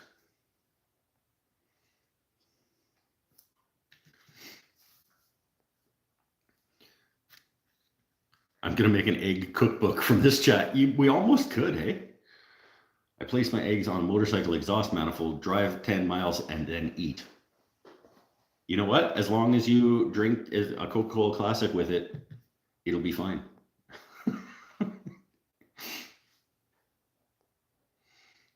Regina sounds like you said something. Regina, Saskatchewan is the capital of Saskatchewan. I hate the smell of cooked eggs. Worked in a hatchery for 6 years as a maintenance electrician. They're delicious. What is worse, hair in your food or bug in your food? Bug. Bug in your food is worse. Neither one is good, though. Sorry for bringing back bad memories. It's fine. It's a thing. It was probably a Bernaise that you tried because hollandaise is delicious. I've had it. I've tried it again since, but I just like the memory of that moment won't let me enjoy it, even though it's probably now I should probably enjoy it. I just can't, because as soon as I go to eat it, I remember that moment of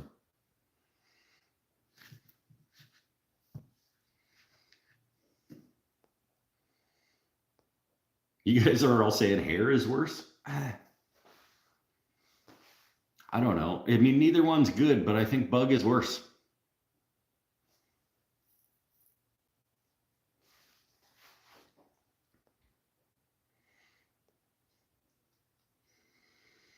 I have about the same story about hollandaise sauce. You can't, yeah, right? It's like and it's only because I expected one thing, and it was so not that.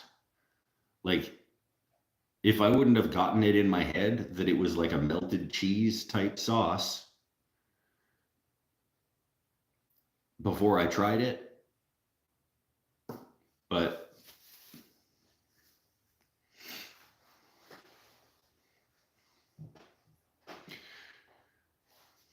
depends on the bug. Maybe it depends on the bug.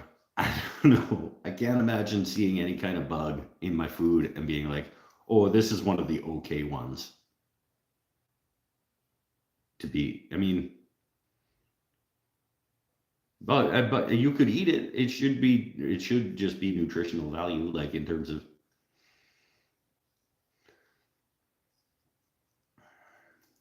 it's, I guess, I don't know. Technically bug is probably less, I don't know. I was going to say bug might be actually less bad for you than someone's hair, But either way, like, no, I don't want a bug or a hair in my food. But what's worse? Bug, I think. But yeah, it depends. If it's a clean hair or a clean bug, I don't guess they're about the same.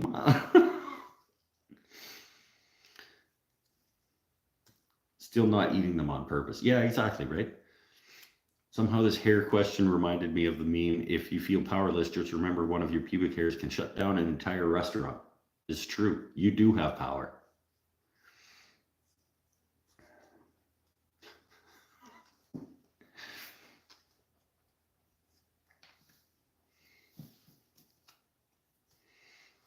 Hollandaise and Béarnaise sauces are both made by emulsifying egg yolks and butter with acid, but Béarnaise adds white wine, vinegar, shallots, and herbs, giving it a more complex flavor. This is true. This is a true story. Béarnaise sauces, yeah, they tend to be more complicated, but Hollandaise is neither. I don't like either one of them. Like and it's probably because of what I want them to be, which is a cheese sauce.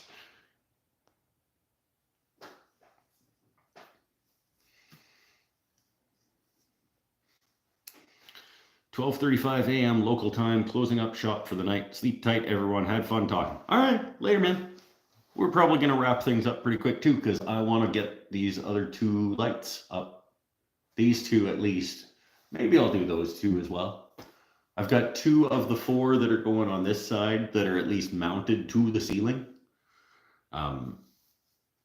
These are super easy to put up. Like, I don't want the lighting video to be an ad for Bina, but it's going to be hard to make it not an ad for Bina. These lights, super easy. They come with these little clips. Hold on.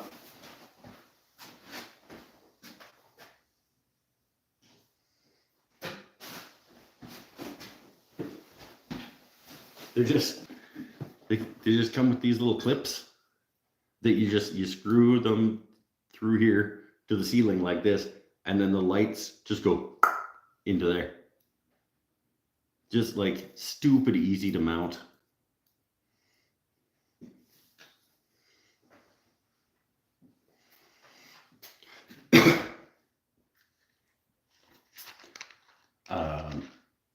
And I'm going to do the last 2 on this side of the shop tonight after the show. And then I'm going to do those. Yeah, I'll do those 2 too. Why not? The 2 on this side of the shop are going to be powered by this outlet over here. So I'm actually going to have to on that like that. But these 4 are going to be run off the actual light switch.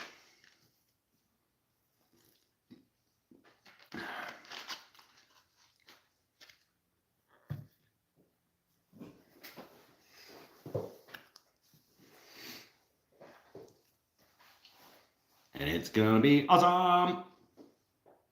Yeah, get those ones up. Paint that little strip of green.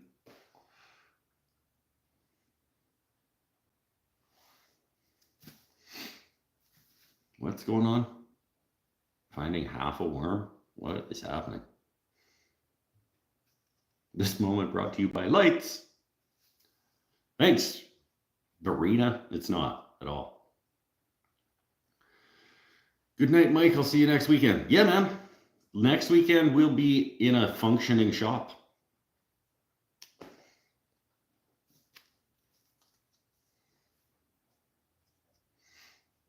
Painting stuff green. Yeah, I'm thinking maybe over the white, I should probably do like just 1 coat of like a seafoam green.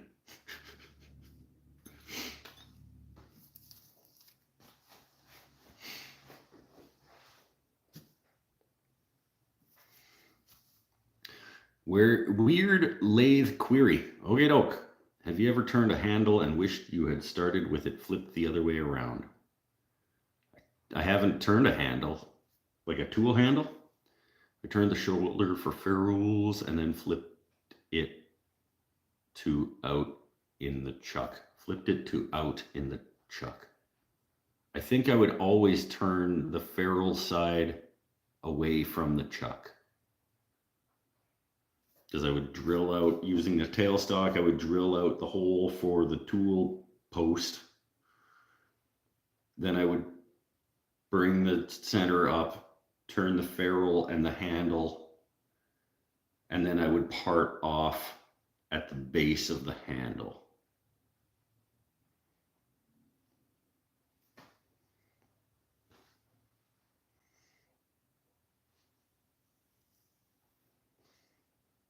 If that makes sense.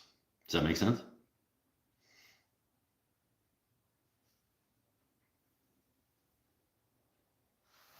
I don't think I would ever need to flip it.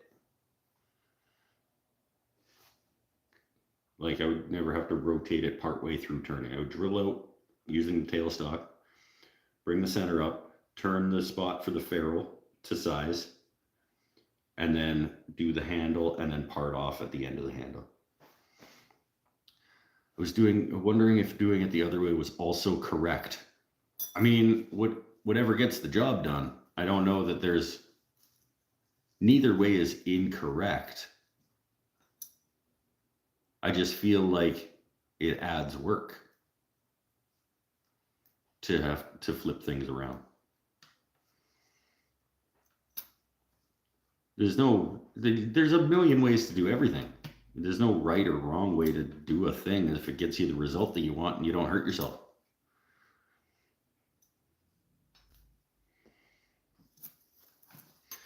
Hey, Mike, thanks for the visit. See you next time. All right. Night. Say goodnight to Frank. Thank you for cooking dinner, Frank.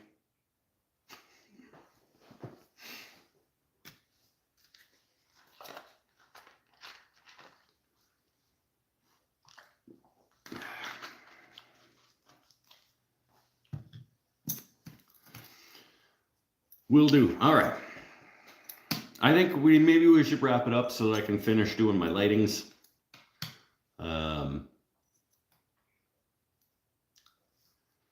Drill, size, ferrule, shape handle, flip in chuck to cut nib, and sand butt of handle.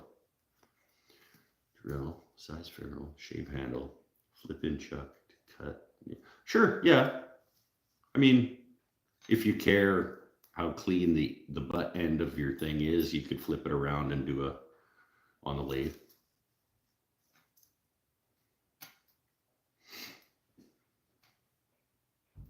I would round it off close to the chuck and get it, and then sand so that there was only like this much holding it on still. And then I would either like cut it off with a saw and just go like a little bit of hand sanding around the end and just be okay with that. Night, Mike, proud of you. All right, thanks, friend. First time I was able to join one of your live videos. Good times and get the shop done. I am stoked to be bringing stuff back from my parents' place on Monday. The wood brackets are the first things that are coming back. The brackets are going up. The wood storage is going back up. And then we'll look at what's left and decide whether it's hand tools or cabinets. I'll decide where cabinets are going to go and then bring them back and put them up. And then totes of hand tools. You're going to have to make something new for that side of the shop to put planes on / in. And I don't know what it's going to be yet. Maybe I'll just bring the damn tool wall across. Just have the same one up over there. Because I liked it. It was fine. And it's kind of become a little bit sort of iconic. Like it's what people expect to see behind me. I don't know. I'm going to think on that.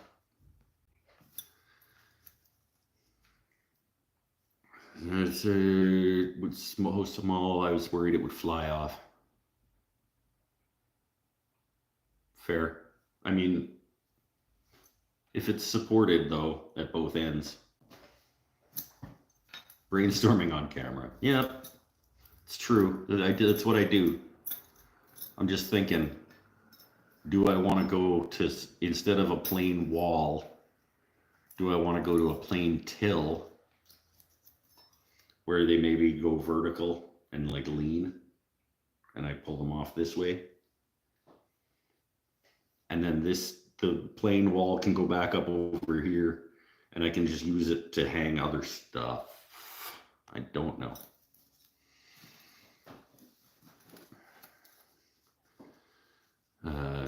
Old backdrop was nice. Yeah. I thought you might move back in 2 stages. Big stuff like benches and power tools, then little stuff. Well, the benches and power tools are like still right here. Like all the big stuff didn't move. Table saw, benches, bandsaw are still, like, you guys are sitting on my workbench still. Till is content. Content is a win for us. It's true. If I make a till, it's another video for the channel.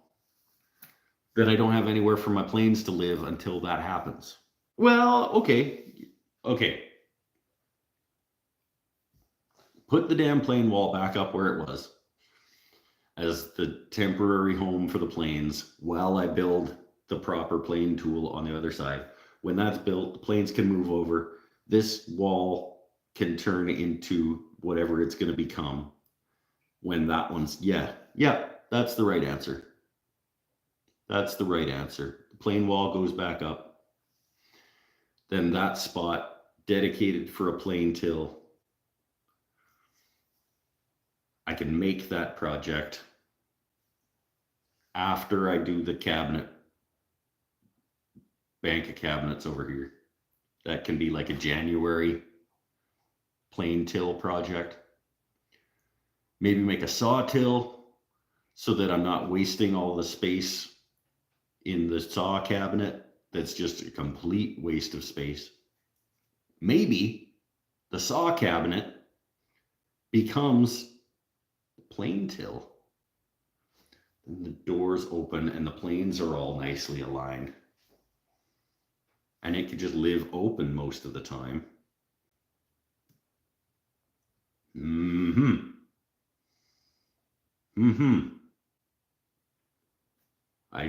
I'm starting to like this. Make a saw till. The saw cabinet could become the plane till and room for some other things. Make a separate saw till.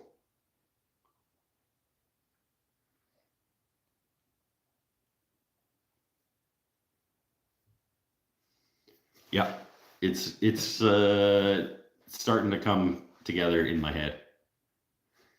And that'll live there. Then power box. Then saw till. The old plain wall. I can plug all the holes in it. Paint it into a painting. Put new dowels in it and hang bandsaw blades and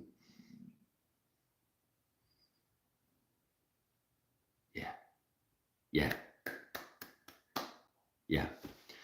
I love it when a plan comes together. I do not have a location where I wouldn't accidentally bump into them. Into what? Personally prefer plain till with tiny pieces to hold the toe and heels in. Sort of push high into the top and let it slide down. Oh yeah, I like that. I also like the idea of having like a little pivot thing. So like the plane goes in and then it's got a little pivoting thing that kind of like locks. Build the cabinet doors like a shallow cabinet for the saws. Build the cabinet doors like a shallow cabinet for saws. I don't know what that means. I'm talking about taking the saw cabinet and just repurposing the inside of it to be a place for planes to live like this. And then the top section will have something else in it because the planes won't go that high. And then making a separate thing for saws to live vertically like that, which is a better use of space for sure. It's a much more efficient use of space. I saw someplace that the best way to maximize storage is pull-out cabinets. I mean, whatever you can get the most things in the smallest area, technically is the best way to maximize storage. But I also want to have things, if it was just about like fitting the most stuff in the smallest area, that's different than easily accessible. And I mean, I'm going to be honest, I want things to look pretty and be cool looking, partially for my space to be happy for me, and partially because I make YouTube videos and stuff, and it, like, if stuff looks cooler, that's better for people. The cabinet has potential for storage. I like how you had it. Yeah, does make it grand. Like, you open it up and there's like 6 saws. It's such a terrible use of space. I don't remember what it looks like. Sorry, brainstorming. Yeah, no, it's all good. We're just talking. Pull out allows you to pull out a section, and then you can get stuff from the back easily. It's true. I open the doors and then there's like pull out trays. I do like that. I mean, a slide out tray is basically just a shallow drawer.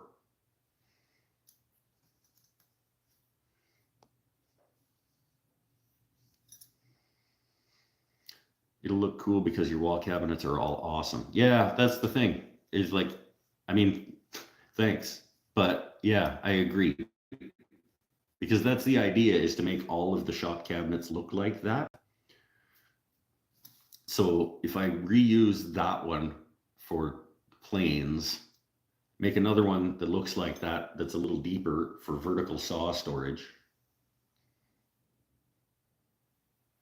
Then I've got the new one that's getting made right now for candy, I guess.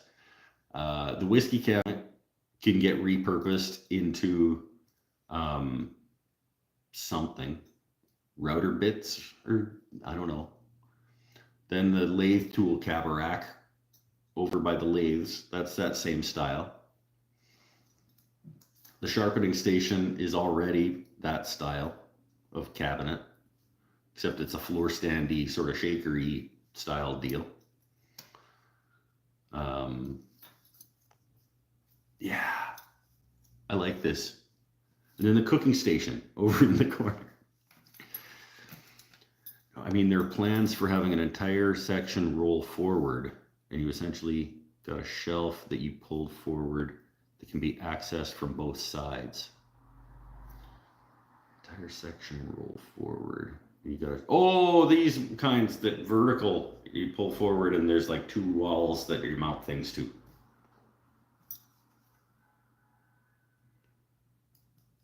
I think is what you're talking about. Basically like a vertical wall that rolls in and out this way, and you have stuff mounted to both sides of it. I've seen people do that.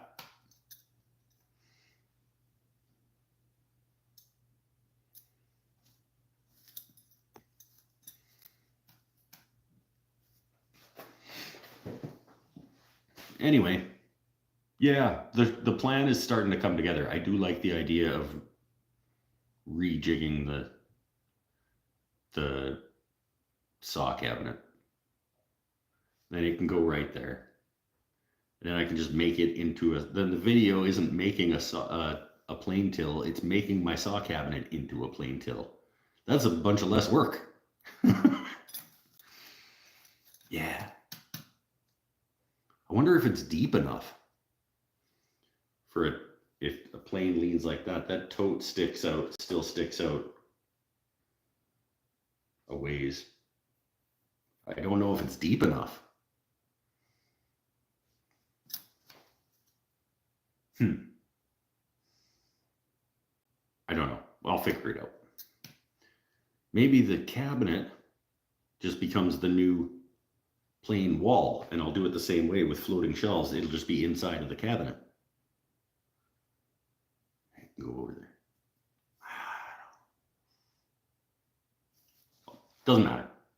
I'm just talking my thoughts. Think we'll wrap this one up. We're 2 hours in. I'm going to finish putting these lights up.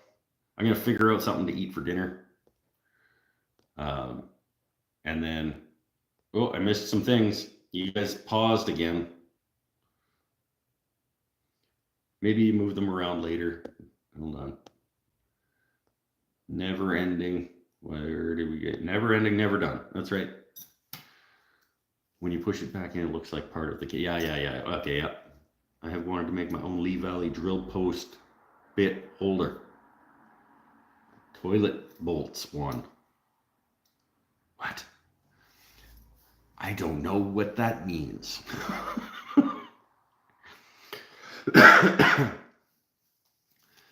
Sure looked big enough. Yeah, I think it was only about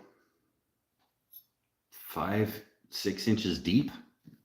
And then by the time you lean out the bottom, the toe on a plane, I don't know. We'll see. What? That's something for future Mike to worry about. On Monday, Mikey B and I are going to put the plain wall back up here. Put the wood brackets up. Get the wood back on the walls. Bring a couple of the cabinets back, and I'll have a look at it and try to figure out whether or not I can make it into a plain wall. Or whether I have to... You know what? It would still be damn sexy as just the same kind of thing as the plain wall, but inside that cabinet.